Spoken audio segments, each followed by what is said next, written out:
Record. Recording in progress so that we know we have a recording and we'll see how it is. Okay, everybody has a lesson. Okay. The first things first, let me get mine open here so I at least kind of can pretend I know what's going on here.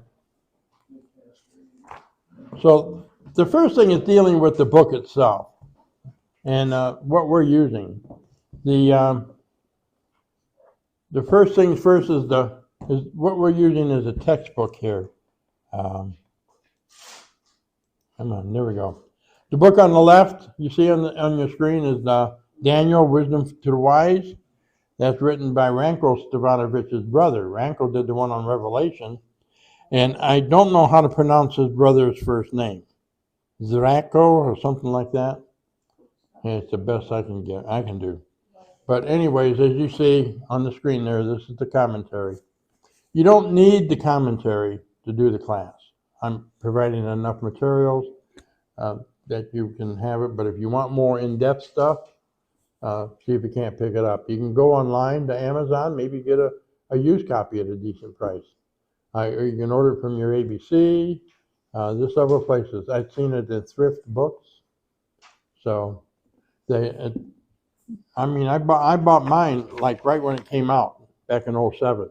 Bought it on my birthday, July 22nd, back when I was young and good looking. Okay, young. And that was and I paid $28 for it. There's around $30 or so now, 30 some dollars.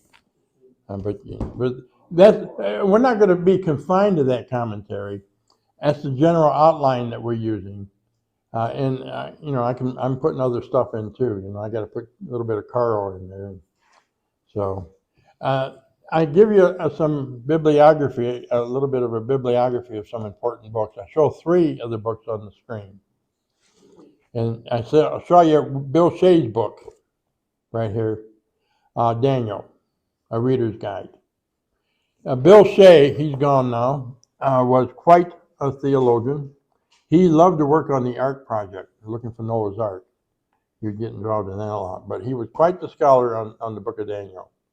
And I got to meet him once, about 3 or 4 years before he passed. So that was a privilege. The second book is the book the book was titled Daniel, 1979, 1978, something like that. And there was a commentary published by Pacific Press, an Adventist publisher, by Dr. Desmond Ford.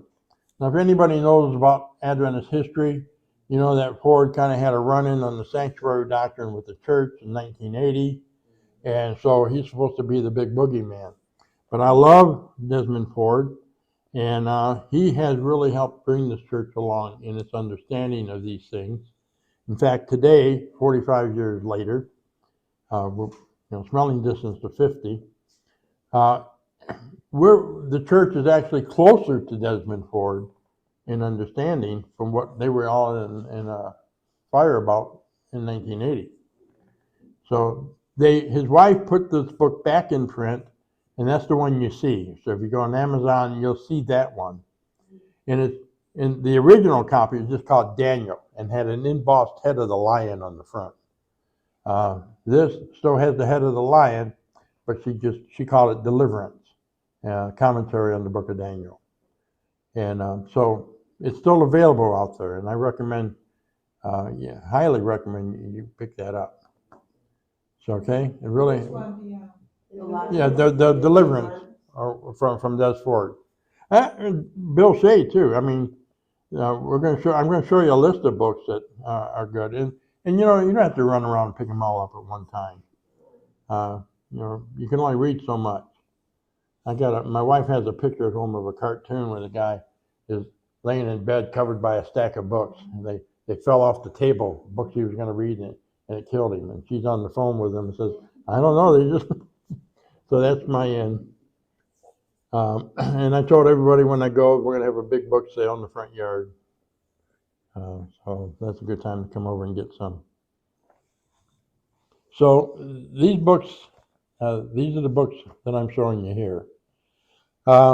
Our course, if you know Seventh-day Adventists, um, in the room here, we're all Seventh-day Adventists in the room.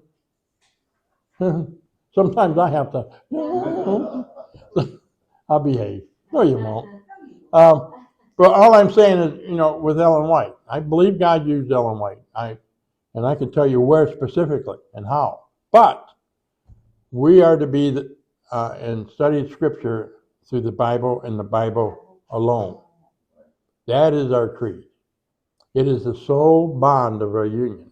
And that's a quote from Ellen White, just so you know she's on our side when we talk about the Bible alone. That's our creed. And so that's what we will be using here. We won't be using Ellen White quotes. And if you're an Adventist and joined us and thinking we're going to use a lot of Ellen White stuff, I'm sorry for you, but we want to go from Scripture first. And that's where we're going to go. All right? Any questions? Any answers?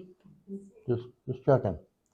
John Dibdahl was a professor at Andrews University Seminary. That's our main seminary in Bering Springs, Michigan, right by Lake Michigan there, just south of St. Joseph. And he's passed away now, but he wrote the foreword to Stevanovich's commentary on Daniel. And in the foreword, he says that Stevanovich deals with it in 5 different ways, these pathways that he looks at the book. Now, first off, he deals with the entire book. And that hits me because, when we did Revelation has to be looked at in a holistic manner.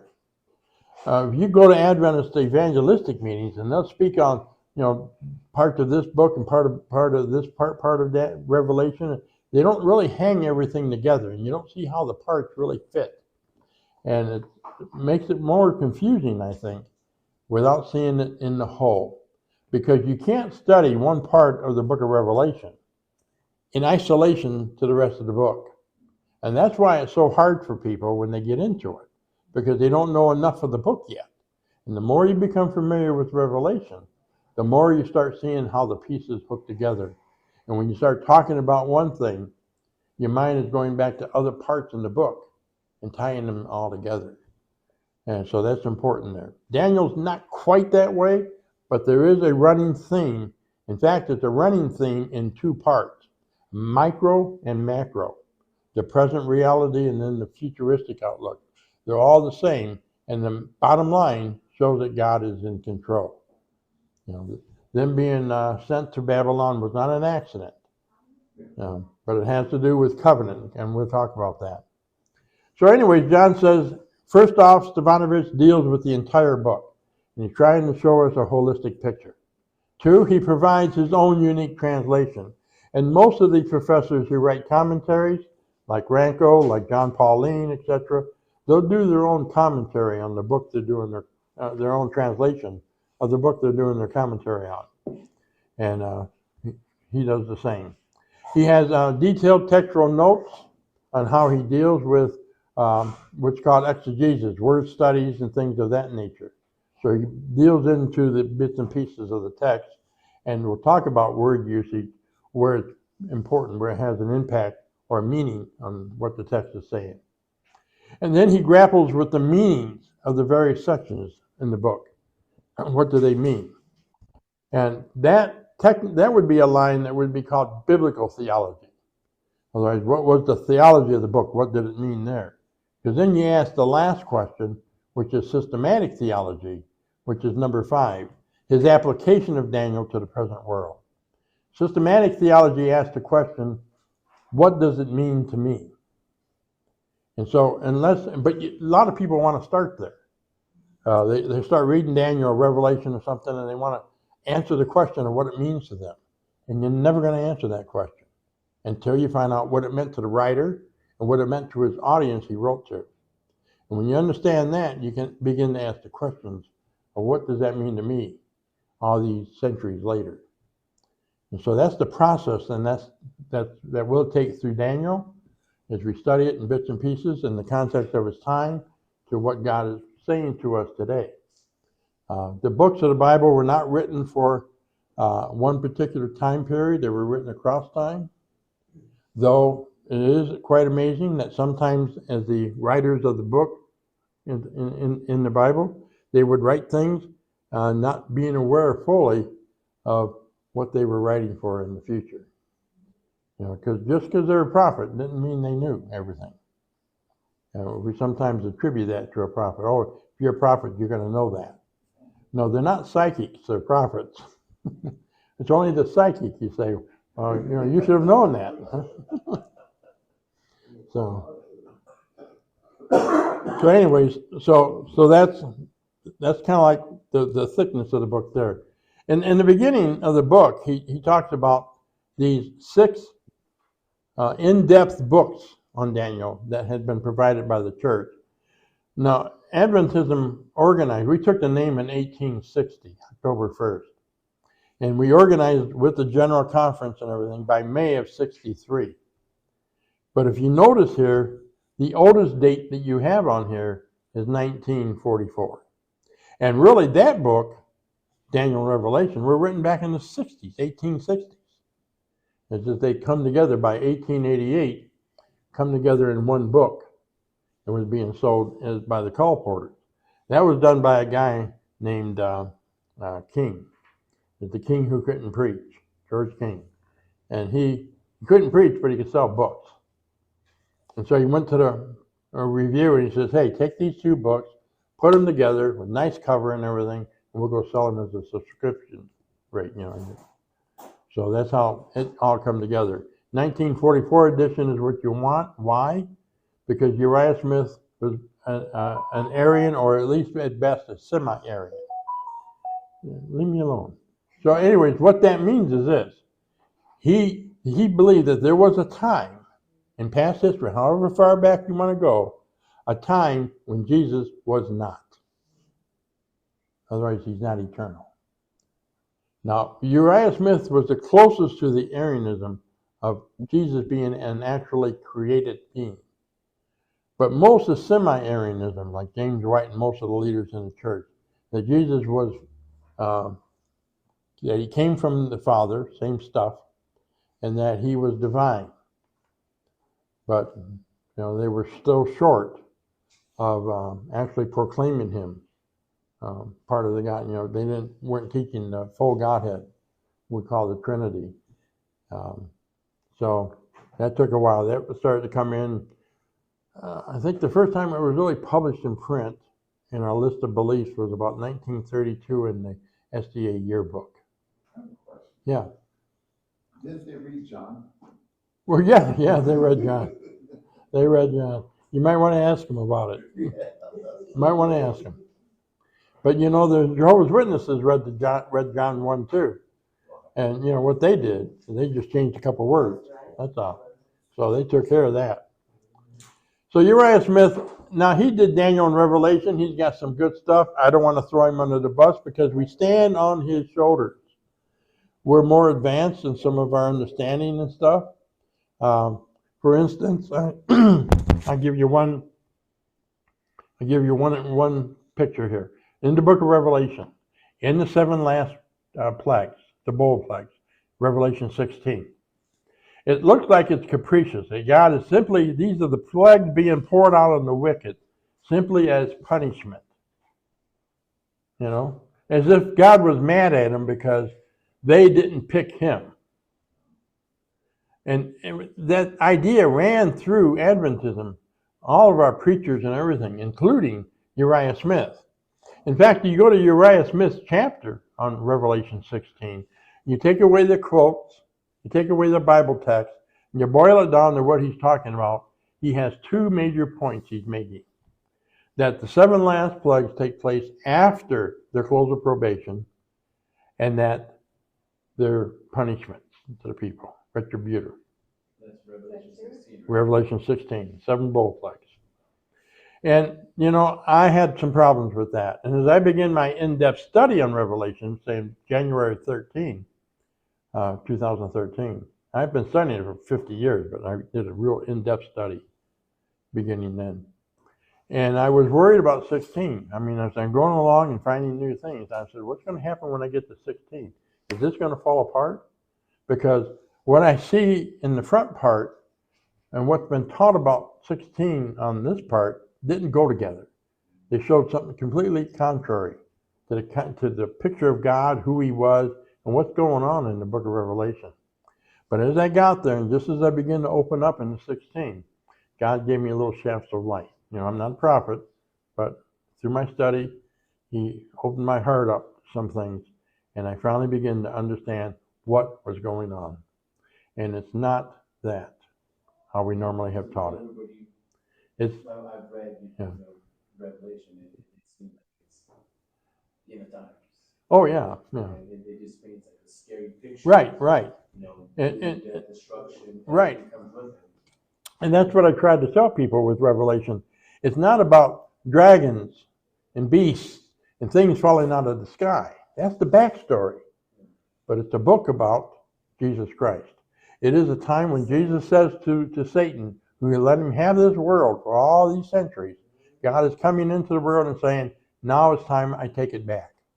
And that's what Revelation is about. It's about God taking back the world and making everything new. And in the story, especially the 7 last plagues, you see a decreation going on, backwards creation. It's like he takes and boils everything down to its primordial soup and then starts again. And that's where we have the new earth, where he says, now you dwell with me. So this is what Revelation is good news. We should be celebrating on Revelation.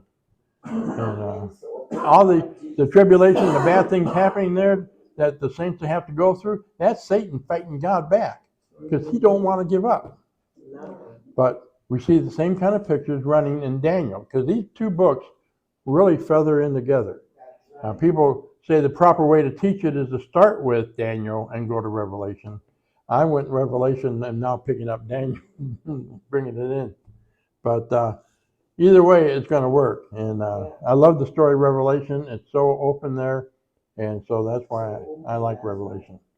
Desmond Ford on his Daniel. Again, I recommend that highly. Francis Nichols was the review editor of our church paper. He was the mastermind, the main editor of the Seventh-day Adventist Bible Commentary that was published back in the 50s. And in volume 4, you'll see the commentary on Daniel, published in 1955. We have another one coming out that's not on this list because it's not out yet. It's the Seventh-day Adventist International Bible Commentary. And that you'll see a new one on Daniel there. And I don't know who's writing it, and I'm really curious to find out who it is. I'm thinking it might be Jacques Ducan. Just thinking. He was the general editor of the series. He may still be, or he may have passed that on now. C. Mervyn Maxwell, teacher out at La Sierra and stuff. He back in the 80s, he did, right after Desmond Ford thing happening, he published 2 volumes on Daniel and Revelation called God Cares. God Cares Volume 1 is on Daniel, published in 1981. And that has a lot of good stuff in it. It has a lot of the old Daniel and Revelation stuff by Uriah Smith, but he's got some newer stuff in there too. So it's kind of like that stepping stone. You can see we're growing, we're learning. Jacques Ducan, professor from the seminary, Frenchman, did books on Secrets of Daniel and Secrets of Revelation. And I highly recommend those. Those are very, very good pictures. Jacques Ducan shows us the chiasm for Daniel, which helps us tell, here's the story of the book, kind of like in one big look. And we talked about Bill Shea in his book on Daniel. And what he did with Daniel is in the prophetic part, those first 3 chapters, 7, 8, and 9, he put together as a unit. And technically, when we get to that part of the book, 7, 8, 9, 10, 11, 12, it's really all part of one major vision. They're given in pieces. And one is the vision and one is the interpretation or the exegesis of it, you could say. So it's really all one big grand picture. So right now, that's all that we have. And but there's a lot of other sub-books out there on it that people have done. Does Sean Bruce have anything about Daniel? Well, he does. And again, it's most of it is derivative.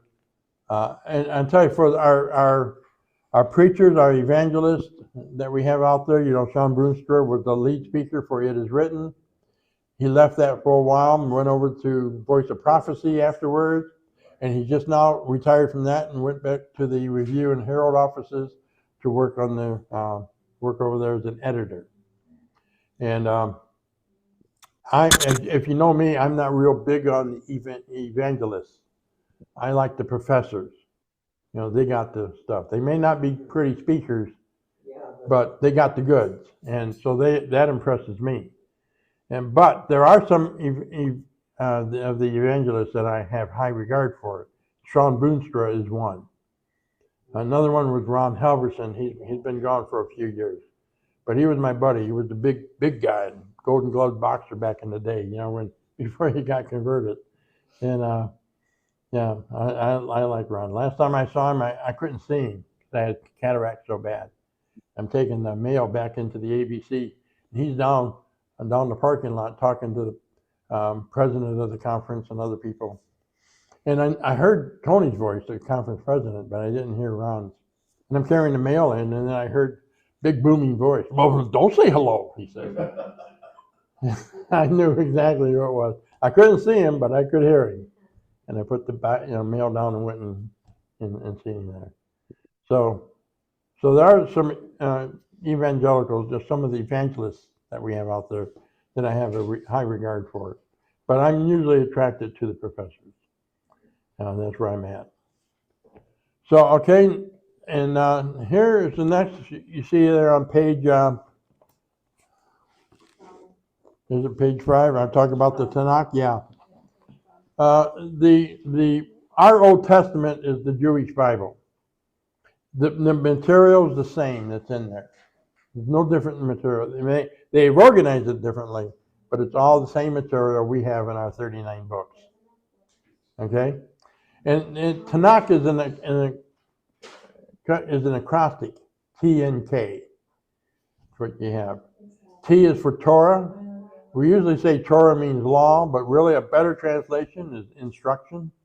Torah is books of instruction. These are the books of Moses. And then you have 2 parts afterwards. One is the book of the prophets.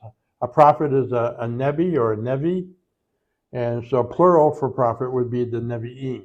And that's that section of the book there. And then you finish with the writings. And it could be the poetic writing or whatever, and the writings of the Ketuvim.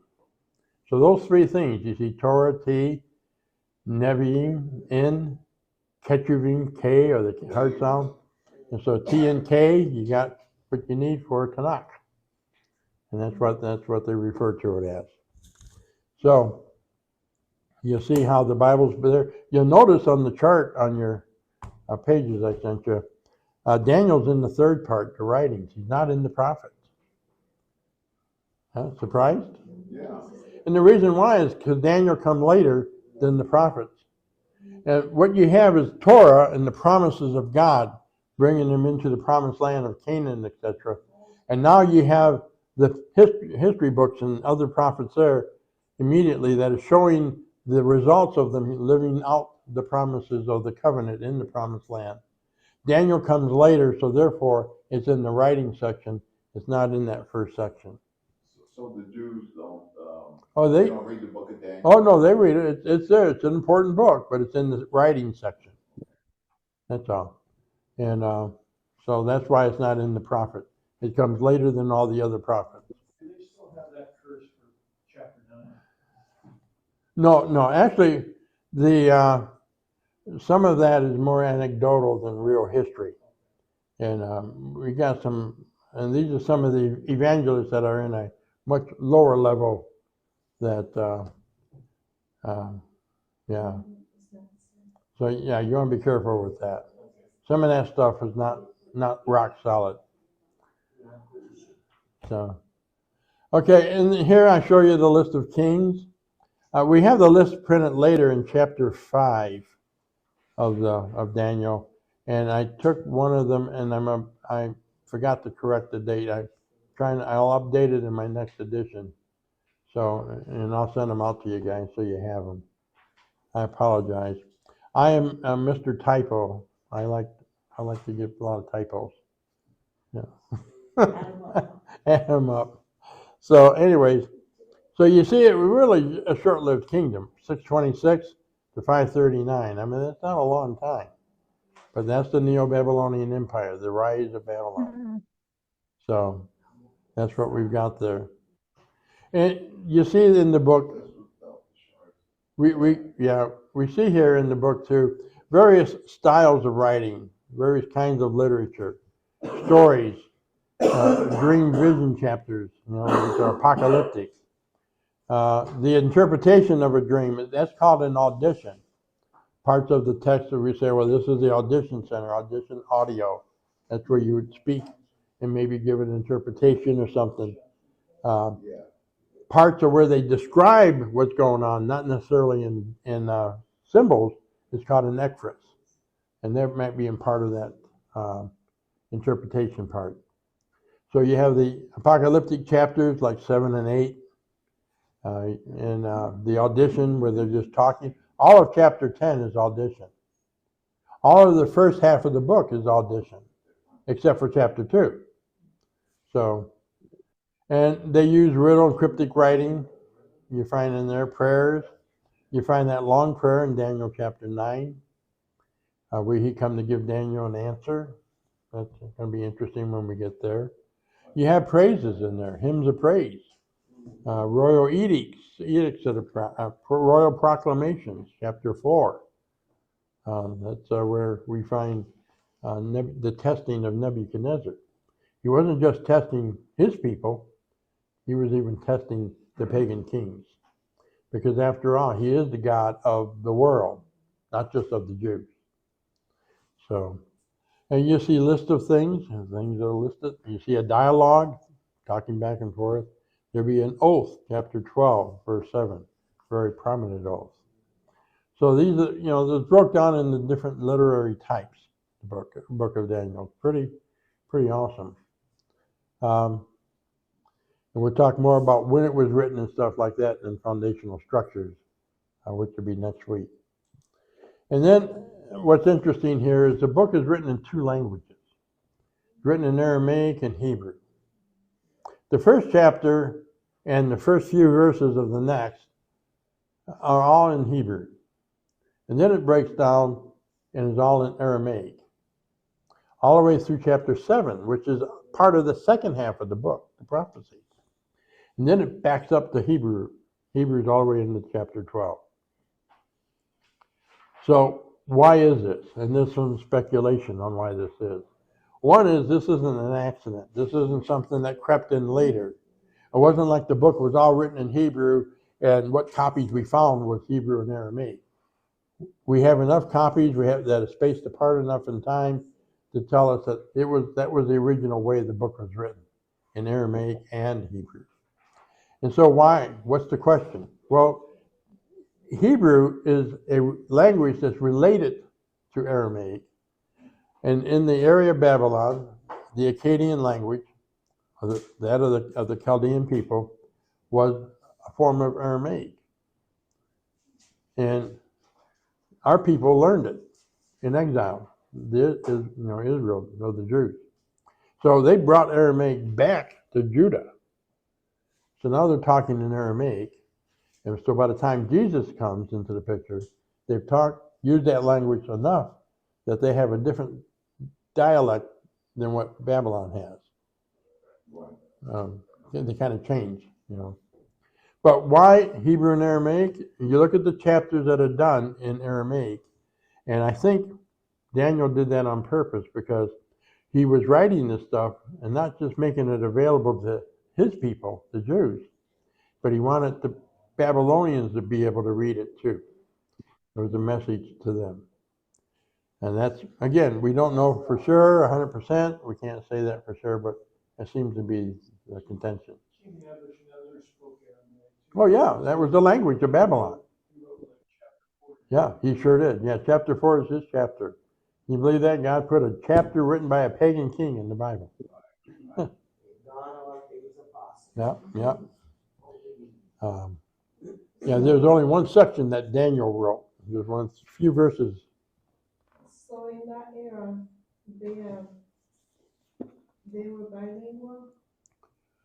Well, a lot of people were bilingual in that era, but it just so it wasn't then necessarily that Nebuchadnezzar was bilingual, that he understood the Hebrew.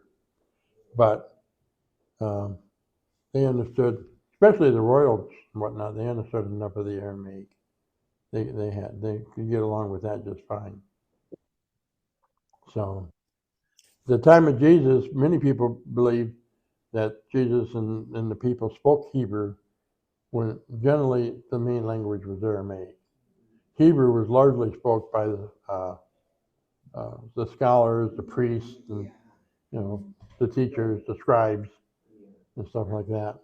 Jesus showed himself capable with both Hebrew and Aramaic and Greek. Greek was the universal language. It was a language of diplomacy. That was the language that you used at that time. Because Nazareth was like New York City, people from all parts. Well, it wasn't as big as New York City. It was about as big as this room, but it had a lot of crossroads. Well, he was right by Capernaum, which is not too far from where Nazareth was. That's where he set up his home base. Jesus' ministry headquarters was Peter's house, right on the shores there. So, all right. And Which one was the language that was speak the most? so what? Well, the everyday language was Aramaic during the time of Jesus. That was the everyday language. Unless you went to when you went to synagogue and they read from a scroll, they read the Hebrew. Yeah. And Jesus shows us multiple times that he could speak Hebrew and read it. Remember when he was in the temple and took the Isaiah scroll, opened it up, and he read the part that pointed to him. So, okay, so that's primarily where we're at for this week here. That we'll then pick up on that other stuff here for next week. Okay, don't make it hard. I'll behave. Is my hand raised? Did I raise my hand or somebody else raised their hand? No, I forgot. Okay, you forgot? I'll come back. So, okay, so I need to get out of the sharing mode here.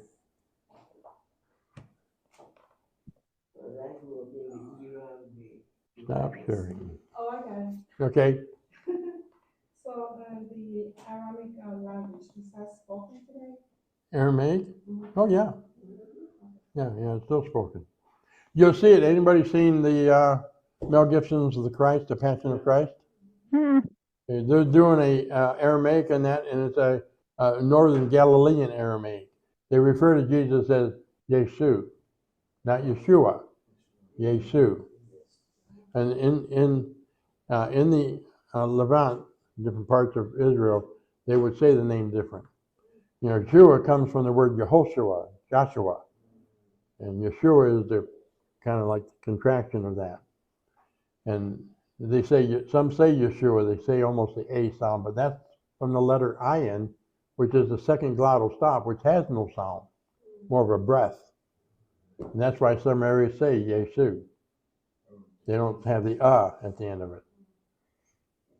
Since Israel was pretty much crossroads of everybody. Yeah, I think that's why God put them there. Yeah, so they knew like 3 or 4 different languages. You're going to pick up some stuff according to where you lived on the road. Right. If they're passing your house every day, you want to learn their language so they don't bring you out when they pass.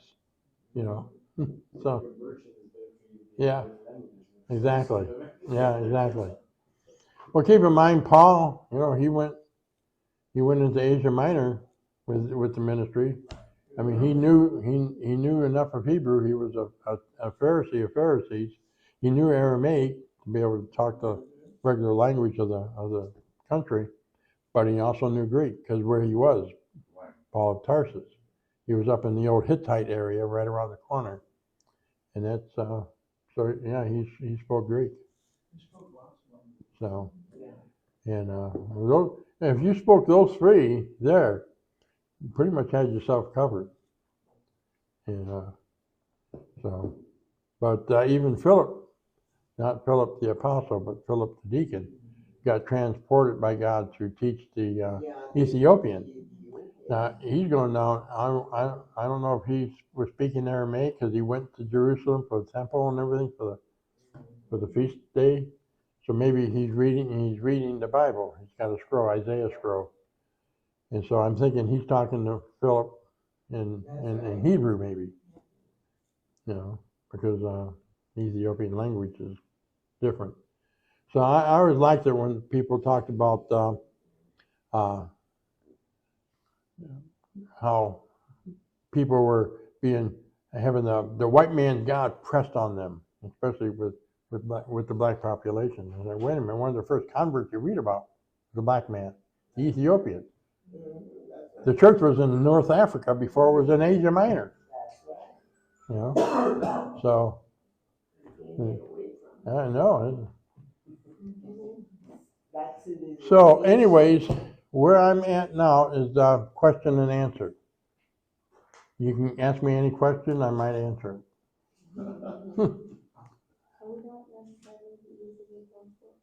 You don't have to. Oh, you don't have to buy any of the books. That's for you. All this stuff is for you guys. You don't have to buy any. Do whatever effort you put into it is what you will reap. I'm sending out these lessons that will take you through the class. If that's all you want, is that, Actually, No. You have this stuff, and you're going to have it after the class, and maybe later on you might say, oh, maybe I'll pick that book up and take a look at it. And if you buy any of the books, like I said, don't buy them all at once. You read one book at a time. And plus, Karl is recording this, you can always re-listen Yeah. to this recording again. Yeah. I have a question. Question. Yeah. Are you talking to me, Augusta? Augusta. Okay, okay. In the literal C features of Daniel's book, when you had the list of the 13 divisions of the chapters, number 5 says audition. Yeah. What that, Okay. in number 5? Yeah. Number 5 is the king's refusal to accept, chapter 3. Actually, I changed that name to the gospel and under pressure. So, Here, it says that list there. On my Yes. list of the literary types. Okay, number 5, audition. Yes. What that refers to. What's that? An audition is where the angel or somebody speaks. They're just talking. There's no vision going on or anything. They're just talking. That's an audition. That's just the talking part. That's not part of the actual vision. So when you see a chapter that has a prophecy in it, you have the vision part and then you have the audition or the speaking part. Maybe he interprets the dream or something like that. So, so that's what audition is. In fact, chapter 10 is all audition. There's no vision really in chapter 10. So that's all audition. We haven't talked about the division of the book much. We'll do that next week. And but the books are written there's what we call the narrative section, first chapters, and then the apocalyptic or visionary section. But they're not 100%. In the narrative section, there's a prophecy chapter. In the prophecy section, there's an audition or narrative, which is chapter 10. But it's just how they're broke up. Okay? Any other question? Question in the room? Yes. Karl. Karl. Yeah. How far? Well, they marched all the way from Jerusalem. 1,000 miles? I really hadn't done the breakout because they had to go north and then come back down. They couldn't cross the desert. Right. But it could have been. They were veterans too. Yeah. Well, they weren't always like nose rings and stuff. Put in. The Assyrians loved that, really. Right. Oh, okay. But they could have been just by hand. They didn't have to be by. Sometimes they put them in the lip and drag you along. So, yeah. But there's a nose ring or a lip ring, and a lot of times the lip ring so tender, they pull on that, you're going to follow them. You're not going to resist. Question? No, that just gives you a picture of the thickness of the literary type that the book has. It has all those parts in it. And but no, we're concentrating more on the unified story of each chapter and what it's trying to tell us. But you read as we read in the chapters, we're going to read different types of literature, different types, and that's important to understand because you read it for what it is. If you're reading poetry, you read poetry. If you're reading history, you read history. If you're reading the prophecy, you're reading prophecy. And so they become apparent. And it's no different than what we do today. You pick up any book or paper and start reading, you're going to read according to the context. And it's no different with the Bible in reading it that way. Okay, somebody online had a question? Yeah, Carl, just a technology question here. Is everybody getting kind of a broken freezing of the recording, or is it just me? No, No, I am. You could be I'm having getting some. it too.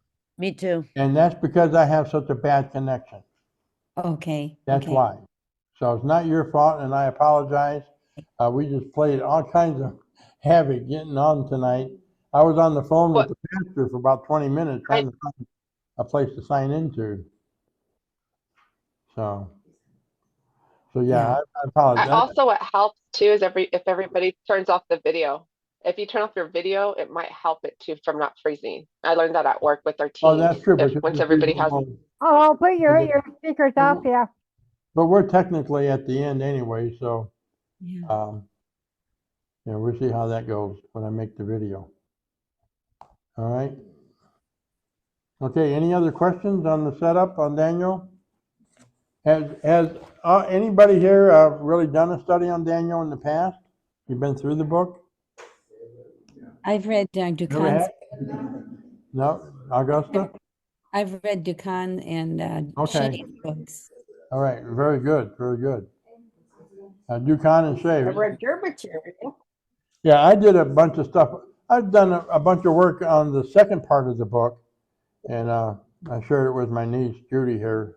a long Right, time have your ago. 7, 8. Yeah, Yeah. chapter 7, 8. So I've done that. I gave you 9, didn't I? Because Yeah. that's a unit, 7, 8, 9. Uh-huh.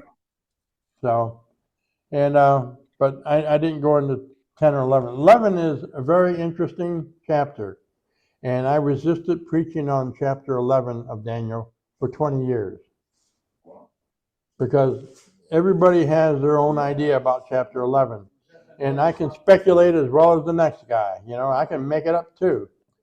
They didn't seem to really have a hard, rock, solid exegesis of that. But when I found the key, you know me through the book of Revelation that I'm interested in the story. Sometimes the minor facts or the details you don't understand, but if you understand the story, you're getting the picture. And so I did a 3-part series on Daniel 11 a few years ago, and it gave the story, what is really going on here. And so otherwise I might not be able to say, oh, this verse is the Romans, something like that. So, or I might think it's the Romans, and I talked with one professor from the seminary. He's really into chapter 11. He's got some real important stuff he's done on it. And I talked to him about Ducan, and he said, "Oh, Ducan don't know what he's talking about." He said, no, don't quote me on it. It's just his winsomeness, so these professors, you don't know what he's talking about. And I crack up because why? Because he's a Frenchman. And if you know a Frenchman, that's funny. So, but no, Ducan opened up a lot of things for me, especially the chiasm. It made sense, and I saw the picture, and we're going to share that next week. All right. So, any final questions or answers? So, I started reading in Stevanovich's book, and it reads so well. yes, yeah, he does a very good job. In fact, I got to tell you, the Daniel, the brother writing Daniel, speaks better English than Ranko. I've seen him and stuff. His English is much better. I think he's older than Ranko too. Okay. So, but yeah, so it's interesting. The brothers together did Revelation and Daniel. I was really impressed with that. Okay, so if we're done, no more questions, no more answers, we'll have prayer and we'll see you next week. And I'll try to get this video up sometime tomorrow, and so you guys can access it if you want to go back and cover an area, something we talked about, and say, what did he say or something? You'll be able to do that. So I'll Carl, send. one Go ahead. question. How long will our class be extending to, into April, like last year, or? Yeah, we'll have 15 classes, and Okay. we're skipping Easter. Easter's on March 5th, Mm-hmm. and we'll April skip 5. that. The April class will end on 4/26/26. 4/26/26, and that'd be the last Easter. class. That'd be number Okay. 15. So we'll meet every Sunday except Okay. for Easter, because some people, have Easter and they have dinners and family get together, and I don't want to have that crowding, you trying to crowd in the class on top of that, Sure. especially if you're home doing the cooking, Mm-hmm. So we'll left that open. And I always do a special sermon on that day. Adventists haven't been big on doing Easter sermons. Have you noticed that? But I do. I do an Easter sermon. It's called Tetelestai. That's the name of my sermon. And that's the Greek word for it is finished, which for some Adventists kind of right under the skin. It is just, so you can see I like poking the bear. So I'll be preaching that again this year, Tetelestai. All right, let's have prayer and we'll let you go for the evening. I appreciate your patience with all the technical issues we've had. Hopefully next week everything runs smooth. All right, let's pray. Heavenly Father, we thank you that you've been with us tonight and got what technology working, and that we can have a successful meeting. Bless us, Father, as we continue the journey in this book. May we be blessed and then bless others as we continue on. Bring us back again safe next week as we prepare to continue our journey. My prayer in Jesus' name, amen. All right. Right. And Thank you. thank you. Okay.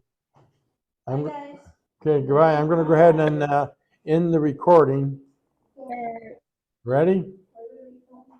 Ready. Adios. Bye.